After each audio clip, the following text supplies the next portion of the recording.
Hello students, कैसे हैं आप सभी लोग। आई होप अच्छे होंगे। तो आज का जो टॉपिक है सेट्स थ्योरी क्लास 9th के, उसमें से है वेन डायग्राम और सबसेट, यूनिवर्सल सेट। तो ये सारी चीजें इसको आज हम डिटेल में पढ़ने वाले। तो आइए पढ़ते हैं टेक्स्ट बुक से, उसके बाद फिर इसको डिटेल में मैं एक्सप्लेन करता हूँ।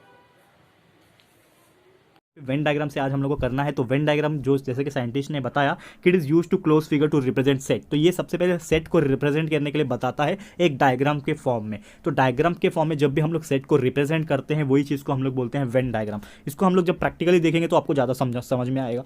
तो let's say an example, let us understand the use of Venn diagram from the following example. एक एग्जाम्पल दिया है कि लेट ए जो है आपका इज ए सेट ऑफ 1 2 3 4 5। आपको पता है कि करली ब्रैकेट जब भी हमने बना दिया मतलब सेट है। तो A is equal to set of 1 2 3 4 5। अगर इसको मुझे एक ही साथ लिखना है वो भी डायग्राम के फॉर्म में, या फिर जिसको हम लोग वेन डायग्राम बोला है, तो आप डायरेक्टली कैसे लिख दोगे? एक सीधा सीधा आपको एक सर्कल बना देना है और जिसके अंदर जितने भी आपके वैल्यूज दिए रहेंगे, कितना है वैल्यूज है, 1 है, 2 है, 3 है, 4 है, 5। आपको कैसे भी रैंडमली लिख देना है 1 2 3 4 5 और उसके अंदर ए लिख देना है। और ये ए क्या रिप्रेजेंट करेगा कि ए जो है आपका बताएगा कि सेट ए जो है वो वेन डायग्राम से मैंने यहाँ पे दर्शाया है। तो यहाँ पे यही एक तरीका है दोस्तों वेन डायग्राम दिखाने का। बहुत सिंपल है, लॉजिकल। एक आपको ओवल शेप डायग्राम बनाना है, उसमें जितने भी एलिमेंट्स आपके सेट में दिए रहेंगे उसको लिख देना है एंड जो भी उसका नाम रहेगा, तो ए नाम है इसका, इसके लिए हम लोग ने इसका नाम ए रख दिया, उसको डार्क लेटर में रिप्रेजेंट कर दो। तो ये बन जाएगा आपका ए का सेट बन जाएगा 1 2 3 4 5। ठीक है दोस्तों, ये समझ में आ गया होगा। वैसे एक और एग्जांपल है यहाँ पे कि बी जो है, बी का वैल्यू जो है एक्स इज इक्वल टू यहाँ पे -10 less than x less than equal to 0 is an integer. मतलब -10 से लेके 0 के बीच में जो भी नंबर आते हैं वो आपको लिखना है। तो आपको पता है -10 से 0 के बीच में क्या क्या आते हैं? -10 आता है, -9, -8, -7, -6, -5, -4, -3, -2, -1, 0। तो ये जितने भी नंबर से आपने लिख दिया, बॉक्स बनाओ या फिर ओवल बनाओ, आप डायरेक्टली लिख सकते हो। एंड किसका है? बी का है, बी का सेट है, इसके लिए आपने बी यहाँ पे लिख दिया। एंड इससे ही यही मेथड से हम लोग रिप्रेजेंट कर पाते हैं हमारे वेन डायग्राम को। तो लिख दिया यहाँ पे कि when diagram given alongside represent the set B. तो ये जो डायग्राम है वो क्या रिप्रेजेंट करता है? आपका सेट बी वेन डायग्राम के फॉर्म में रिप्रेजेंट करता है। तो ये वाला पार्ट दोस्तों, ये वाला टॉपिक आपको समझ में आ गया होगा कि कैसे हम लोग वेन डायग्राम ड्रॉ करते हैं एंड जो भी आपको दिया हुआ रहेगा उसको सेट के फॉर्म में कैसे लिख सकते हैं। अब एक यहाँ पे मोस्ट इंपॉर्टेंट टॉपिक है जो कि है सबसेट। ये बहुत इंटरेस्टिंग भी है दोस्तों, ये आपने पहली बार सुना होगा। सेट तो आपने पढ़ा ही है दोस्तों। तो सबसेट का मतलब क्या होता है? अब सेट आपको पता है, लेकिन सेट के अंदर कुछ चीज़ अगर दिया हुआ है, ठीक है ना, सेट के अंदर अगर कुछ चीज़ है तो उसको हम लोग क्या बोलेंगे? सबसेट बोलेंगे। सेट के अंदर के एलिमेंट्स को सबसेट बोलेंगे। तो जैसे कि एग्जांपल यहाँ पे पढ़ते हैं तो आपको ज़्यादा समझ में आता है। तो if A and B are two given set, यहाँ पे क्या बोला है कि एक ए है एक बी है, दो ऐसे सेट दिए हुए हम लोग को। And every element of set B is also an element of set B. ठीक है, तो यहाँ पे जितने भी सेट बी में एलिमेंट रहेंगे वही एलिमेंट सेट ए में भी प्रेजेंट है, ऐसा उन्होंने बोल दिया। देन अगर ऐसा होता है कि जो भी एलिमेंट बी में है और वही एलिमेंट सेम ए में भी प्रेजेंट है, तो हम लोग क्या बोल सकते हैं कि बी जो है वो क्या है? सबसेट ऑफ ए है। इसको हम लोग सिंबॉलिकली एंड डायग्राम के हिसाब से देखेंगे तो ज़्यादा समझ में आएगा। लेकिन अगर आपको लिखना है, अगर यहाँ पे मेरा प्रूफ हो गया कि बी जो है वो सबसेट ऑफ ए है, तो उसको हम लोग सिंबल में कैसे लिखेंगे? ये वाले सिंबल से। आपको ये वाला सिंबल याद रखना है, B is a subset of A. हम लोग सेट के लिए क्या लिखते थे कि A is a set of B, ऐसा लिखते थे, अगर आपको याद होगा। तो ये जो सिंबल था दोस्तों वो सेट के लिए यूज करते थे। लेकिन सबसेट के लिए आपको कौन सा सिंबल यूज करना है? ऐसे सी बनाना है, उसके नीचे एक लाइन खींच देना है, this is the symbol of subset. तो यहाँ पे बी जो है वो ए के अंदर आ रहा है, इसके लिए यहाँ पे हम लोग लिखेंगे कि B is the subset of A. अगर ए हमारे बी के अंदर आया होता तो हम लोग लिखते कि A is the subset of B, ऐसा लिखते। तो जैसा जो जिसके अंदर आता है उसके हिसाब से हम लोग सबसेट का सिंबल यूज करके लिख सकते हैं। And it is read as the B is the subset of A. इसको रीड कैसे करेंगे कि बी जो है हमारा सबसेट है ए का और B is the subset of A. Okay, ऐसा लिख सकते हैं। ओके अब बढ़ते हैं यहाँ पे आगे। एक चीज़ यहाँ पे जैसे मैं बता रहा था कि ए दिया हुआ है 1 2 3 4 5 6 7 8, बी दिया है 2 4 6 8। अब यहाँ पे उसका वेन डायग्राम भी बना लेते हैं। जैसे आप देखोगे तो बी का मैंने बना लिया, बी के अंदर 2 4 6 8 आया तो मैंने देख लिया बी के अंदर 2 4 6 8 लिख दिया। फिर ए के अंदर 1 2 3 4 5 6 7 8 है। तो अब देखोगे तो यहाँ पे बी के पास 2 ऑलरेडी है, तो यहाँ पे 2 लिखने की दोबारा जरूरत नहीं, मैंने 1 लिखा, 2 इधर से आ गया, 3 बाहर लिखा, 4 इसके अंदर ही है, 5 बाहर लिखा, 6 इसके अंदर ही है, 7 बाहर लिखा, 8 इसके अंदर ही है। मतलब ए के अंदर हम लोग को वापस से दोबारा वही नंबर लिखने की जरूरत नहीं है। तो बी के पास ऑलरेडी है। तो अगर ऐसा है कि जो बी के पास है वो ए के अंदर ऑलरेडी है, तो ऐसा हम लोग केस में क्या लिखेंगे कि बी जो है every element of set B is also element of set है। तो यहाँ पे लिख देंगे हम लोग B is the subset of A. तो यहाँ पे हम लोग लिख सकते हैं कि B is the subset of A, ये वाला सिंबल यूज करके। And this is represented by the Venn diagram as shown in the above figure. ये वाले डायग्राम से हम लोग ने वेन डायग्राम इसका बना के भी आपको बता दिया कि कैसे हम लोग इसको कर सकते हैं। आई होप ये वाला पार्ट भी आपको समझ में आ गया होगा। अब बढ़ते हैं हमारे अगले टॉपिक की तरफ, जिसका नाम है दोस्तों, यहाँ पे एक्टिविटी है तो ये इतना इंपॉर्टेंट नहीं, लेकिन यहाँ पे कुछ एग्जाम्पल्स है, ठीक है। तो एग्जाम्पल्स के तौर पे आपको मैं समझाने की कोशिश करता हूँ। तो let's see some more subset का एग्जाम्पल। तो यहाँ पे बोल दिया एग्जाम्पल नंबर 2 में कि n जो है वो सेट ऑफ नेचुरल नंबर है, i जो है वो सेट ऑफ इंटीजर्स है। तो इसको हम लोग कैसे लिखेंगे, बिकॉज एक चीज़ हमें पता है कि जितने भी नेचुरल नंबर होते हैं वो इंटीजर होते हैं, ठीक है ना, सेम होते हैं ना, नेचुरल नंबर और इंटीजर्स लगभग सेम ही होते हैं। तो जितने भी नेचुरल नंबर्स होंगे वो इंटीजर होंगे। तो यहाँ पे हम लोग क्या बोल सकते हैं कि n जो रहेगा वो क्या है, सबसेट ऑफ i, क्योंकि जितने भी i हैं वो तो n ही है ना दोस्तों, ठीक है। तो हम लोग लिख सकते हैं कि n is the subset of i, और सिंबल में तो ऐसा लिख दिया, लेकिन थियरी में कैसे लिखेंगे, all natural numbers are integer है, इसके लिए हम लोग लिखेंगे n is the subset of i। और प्रैक्टिकल एग्जांपल देखते हैं, यहाँ पे थोड़ा सा डीप में देखने की कोशिश करते हैं। तो एक एग्जांपल है p x is the square root of 25। तो जो भी p है आपका वो क्या है, एक स्क्वायर रूट है 25 का, and we know square root of 25 क्या होता है, p का वैल्यू हम लोग कैसे लिखेंगे, -5 और 5। हमको पता है 25 का रूट क्या होता है, 5 होता है, और प्लस माइनस लिखते हैं, इसके लिए एक बार माइनस एक बार प्लस लिखना पड़ेगा। तो -5 और +5 ये हमारा हो गया स्क्वायर रूट ऑफ p, ठीक है ना। p मतलब जो भी आपको दिया हुआ है, तो p का वैल्यू लिख दिया हम लोग ने -5 और 5। s यहाँ पे एक वैल्यू है, y is set of i, मतलब y जो है इंटीजर है, लेकिन -5 less than y less than 5, मतलब -5 से लेके 5 के बीच में जो भी नंबर आते हैं, क्या क्या आते हैं यहाँ पे, -5 -4 -3 -2 -1 0 1 2 3 4 5, ये आपने लिख दिया। अब यहाँ पे आपको देखना है कि कौन सा डिजिट किसके अंदर आता है। तो आप देखोगे तो p का वैल्यू जो है -5 और 5 वो s के अंदर ऑलरेडी आता है, -5 भी आता है, देखो यहाँ पे -5 और -5 दोनों सेम हो गए, एंड दूसरा जो +5 है वो भी इसके अंदर आता है, ठीक है। तो मतलब इसका मतलब क्या है, जो p का वैल्यू है ना वो s के अंदर ऑलरेडी आ सकता है। तो हम लोग क्या बोल सकते हैं कि p जो है वो क्या है, सबसेट है s का, क्योंकि p का वैल्यू क्या है, s के अंदर आ रहा है। लेकिन अगर ऐसा उल्टा होता कि s का वैल्यू p के अंदर आता, तो हम लोग ऐसा लिखते हैं इसको कि s is the subset of p, इसको ऐसा लिखते हैं। लेकिन कैसा है यहाँ पे कि जो p है वो सिर्फ दो ही है, -5 और +5। तो -5 इसमें भी आता है, +5 इधर भी आता है, तो हम लोग ने बोला कि p जो है वो क्या है, सबसेट है s का। तो p is the subset of s, यहाँ पे हम लोग ऐसा लिख सकते हैं। एंड ये आपको याद रखना है दोस्तों हमेशा के लिए, और ऐसे ही कुछ एग्जाम्पल्स आपको प्रैक्टिस से जो हम लोग आगे सॉल्व करेंगे उसमें आपको काम आएगा, ठीक है। कुछ यहाँ पे चीज़ दिए हुए हैं, पॉइंट्स टू रिमेंबर, ये पॉइंट्स आपको याद रखना है हमेशा के लिए, बिकॉज अगर जब तक आप ये रिमेंबर रखोगे, ये पॉइंट्स को रिमेंबर रखोगे, तो आपको बहुत आसानी हो जाएगी आपको ये वाला चैप्टर जो सेट है ये सॉल्व करने के लिए। कुछ इंपॉर्टेंट पॉइंट्स है डिस्कस कर लेते हैं, जैसे कि पहला पॉइंट है every set is a subset of itself. Obviously कि जो भी सेट है, फॉर एग्जांपल ए का कुछ वैल्यू है, ए इज इक्वल टू 1 2 3 4 है, ठीक है, हम लोग ने ऐसा लिख दिया कि ए इज इक्वल टू 1 2 3 4। वैसे ही दूसरा जो ए रहेगा वो भी क्या रहेगा, सेम ही रहेगा, ए इज इक्वल टू 1 2 3 4। तो दोनों ही केस में क्या है, जितना ये वैल्यू है उसके अंदर भी इतना ही वैल्यू है, तो ए जो है किसका सबसेट रहेगा, खुद का ही रहेगा, A is the subset of A itself. तो हम लोग हमेशा याद रखना कि हमेशा के लिए कोई भी सेट जो रहता है, every set is a subset of itself, खुद का सेट से वो हमेशा क्या होता है, सबसेट होता है, वो याद रखना। तो A is the subset of A, example के तौर पे हमने मान लिया। दूसरा है एम्प्टी सेट जो रहेगा, empty set is a subset of every set. कोई भी एम्प्टी सेट है, मतलब जैसे कि कुछ नाम दे दिया मैंने, पी ले लो, पी इज इक्वल टू, मैंने ब्रैकेट खाली रखा है, इसका मतलब क्या है, एम्प्टी सेट है। और दूसरा कुछ सेट है, S is equal to let suppose A है, बी है, सी है, ठीक है। तो यहाँ पे जो एम्प्टी सेट है मतलब कुछ भी नहीं है, तो कुछ भी नहीं तो इसके अंदर भी आ सकता है, ठीक है ना। अगर मैंने ABC को साइड में रखा तो कुछ भी नहीं इसके अंदर भी आ सकता है। मतलब मैं क्या बोल सकता हूँ कि P जो है वो सबसेट है S का। तो इन शॉर्ट मैं बोल सकता हूँ कि जो भी मेरा नल सेट रहता है या फिर एम्प्टी सेट रहता है वो हर किसी के अंदर सबसेट हो सकता है। इसके लिए हम लोग बोलते हैं एम्प्टी सेट या फिर null set is a subset of A. यहाँ पे कुछ भी हो सकता है, नंबर ऑफ सेट कुछ भी हो सकता है। थर्ड नंबर पे देखेंगे, रिमेंबर दिस में, if A is equal to B then A is the subset of B और B is the subset of A. बहुत सिंपल एग्जांपल है कि अगर ए का जो वैल्यू है, ए इज इक्वल टू मैंने माना था, चलो 1 2 3 ऐसा मान लेता हूँ, एंड बी का जो माना यहाँ पे क्या बोलते हैं कि ए जो है बी के बराबर है, तो ए अगर बी के बराबर है तो बी का वैल्यू भी क्या आ जाएगा 1 2 3।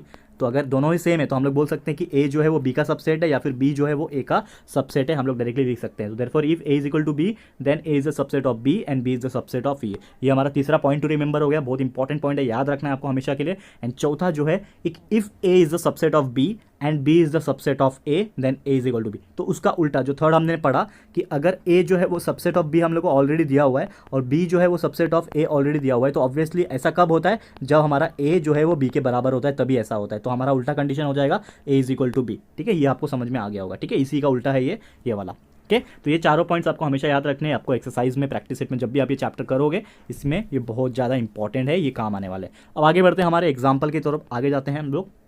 यहाँ पे एक एग्जाम्पल दिया हुआ है कि if A is equal to 1 3 4 7 8। यहाँ पे बोल दिया कि जो ए है इसका वैल्यू है 1 3 4 7 8, then write all the possible subset of A. आपको क्या करना है, जितने भी सबसेट हो सकते हैं ए के पॉसिबल वे में आप लिख के बताओ। ओके, तो कैसे लिखोगे आप दोस्तों, यहाँ पे आप देखोगे इसका सॉल्यूशन तो नहीं दिया डायरेक्टली, मैं आपको यहाँ पे बताता हूँ। In this way many subset can be drawn, write 5 more subset of A, ठीक है ना। तो जैसे कि आप देखोगे कि पॉसिबल सबसेट क्या है, यहाँ पे देखो p इज इक्वल टू 1,3, ठीक है, p मैंने ले लिया 1,3, t इज इक्वल टू 478 ले लिया, v इज इक्वल टू 148 ले लिया, s इज इक्वल टू 1478 ले लिया। अब ये दोनों को कंपेयर करना है, तो मैं कैसा लिखूंगा कि p जो है 1,3 है, तो 1,3 a में भी आ रहा है, इसका मतलब मेरा p जो है it is the subset of a, तो p is the subset of a, ऐसा लिख सकता हूँ मैं, करेक्ट है। फिर t आप देखोगे तो 478 आ रहा है, इसमें भी 478 आ रहा है, तो मैं क्या बोल सकता हूँ, t is the subset of a, ऐसा भी लिख सकता हूँ, करेक्ट है।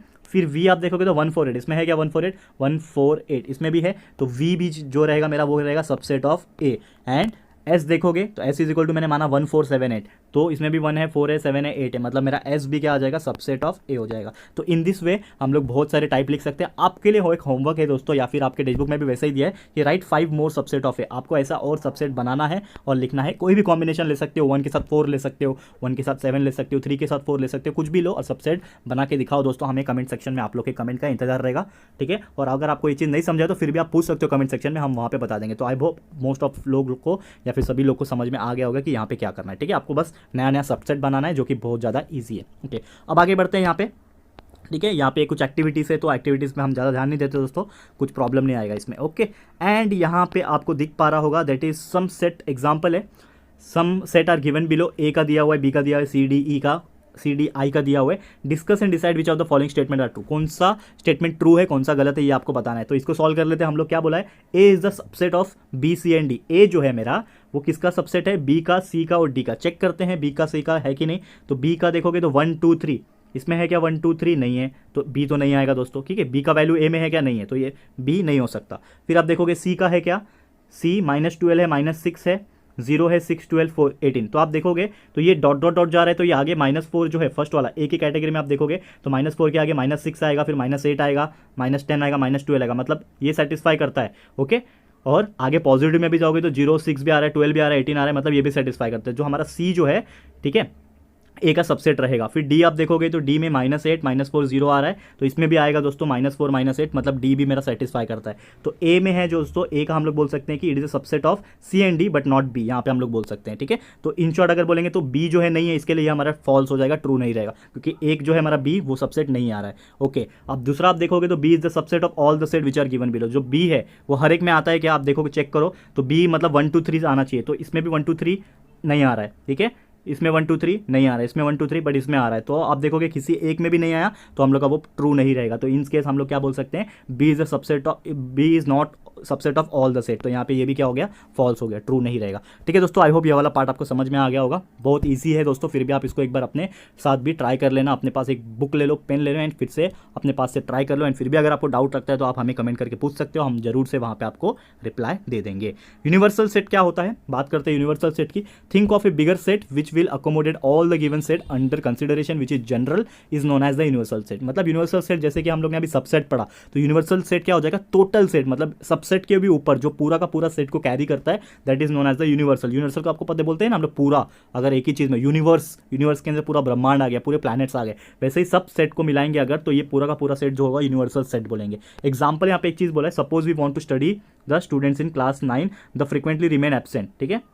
then we have to think all the students of class 9 who are in the school, so all the students in the school or the students of all the division of class 9 in the school is a universal. मतलब जितने भी हो सकता है आपके school के division, ए हो, A division हो, बी डिवीजन हो, सी डिवीजन हो, तो ये तीनों के अगर ए डिवीजन में 9 के स्टूडेंट है, बी डिवीजन के भी 9 के स्टूडेंट है, सी डिवीजन के भी 9 के स्टूडेंट है, तो ये सभी 9 के स्टूडेंट को मैं एक साथ अगर बोलूंगा तो मैं क्या बोलूंगा कि all the 9 student of this school, A B C नहीं बोलूंगा, division A division B division C नहीं बोलूंगा, मैं बोलूंगा जितने भी पूरे स्कूल में 9 के स्टूडेंट है वो पूरे आ जाओ, तो ये क्या रहेगा, पूरा का पूरा यूनिवर्सल सेट रहेगा। ऐसे एग्जांपल है यहाँ पे एक दिया हुआ है, तो उसको हम लोग कवर करते हैं यहाँ पे। Let us see the another example कि एक क्रिकेट टीम है 15 स्टूडेंट की selected to be from a school, एक 15 स्टूडेंट की क्रिकेट टीम को सिलेक्ट किया है स्कूल से। Here all the students from school who play cricket is the universal, मतलब जितने भी स्टूडेंट रहेंगे स्कूल से जो क्रिकेट खेलते हैं वो क्या रहेगा, यूनिवर्सल सेट रहेगा। और वो यूनिवर्सल सेट में से 15 को सिलेक्ट किया, मतलब उसकी 15 की टीम बनाई गई है, तो ये क्या रहेगा, सबसेट रहेगा उसका। तो यहाँ पे इसको हम लोग डायग्राम कैसे बना सकते हैं वेन डायग्राम में, कि पूरे के पूरे स्टूडेंट जो क्रिकेट खेलते हैं, पूरे स्कूल में जितने भी क्रिकेट खेलते हैं, तो ये क्या हो जाएगा, ऑल स्टूडेंट इन द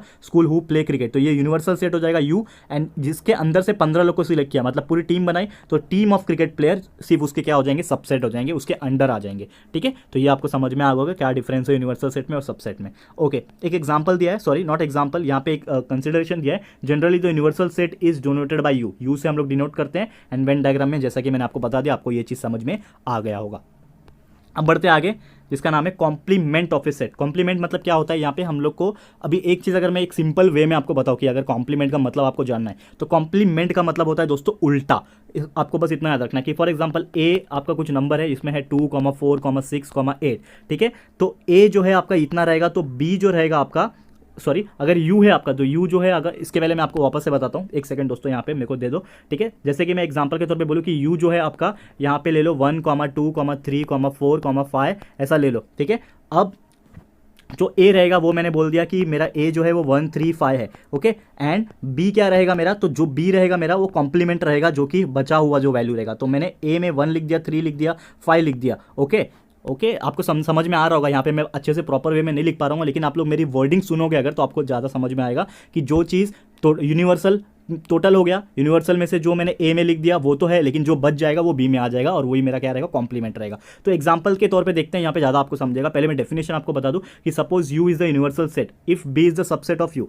एक यू क्या है, हमारा यूनिवर्सल सेट है, और लेट सपोज हमने माना कि जो बी है वो सबसेट है यू का, then the set of all elements in U which are not in set are called the complement. मतलब जो सेट में नहीं है, जो बचे हुए वैल्यू है, वो हमारा क्या हो जाएंगे, कॉम्प्लीमेंट रहेंगे। ठीक है, उसको हम लोग कैसे डिनोट करते हैं, तो अगर बी का निकाल रहे हो तो बी के लिए कॉम्प्लीमेंट हो जाएगा बी डैश, या फिर बी के ऊपर सी बना दो तो वो बी सी भी लिख सकते हो ऊपर। ठीक है, डायरेक्टली हम लोग मोस्टली जो यूज करते हैं वो बी के ऊपर डैश, या फिर ए है तो ए के ऊपर डैश। तो डैश अगर आप ऊपर लिखते हो, इसका मतलब क्या है, उसका कॉम्प्लीमेंट है। तो एग्जांपल नंबर 1 में आपको ज़्यादा डिटेल में समझाने की कोशिश करता हूँ। एक एग्जांपल है जिसमें यू का वैल्यू दिया है 1 से लेकर 10 तक, आप देख पा रहे हो यहाँ पे you is equal to 1, 2, 3, 4, 5, 6, 7, 8, 9, 10। Okay, ये आपको समझा। अब ए का जो वैल्यू दिया है वो आपको दिया हुआ है, सबसेट है, ए क्या है, सबसेट है। तो ए का जो वैल्यू है आप देखोगे तो 2, 4, 6, 8, 10, ये सबसेट है ना।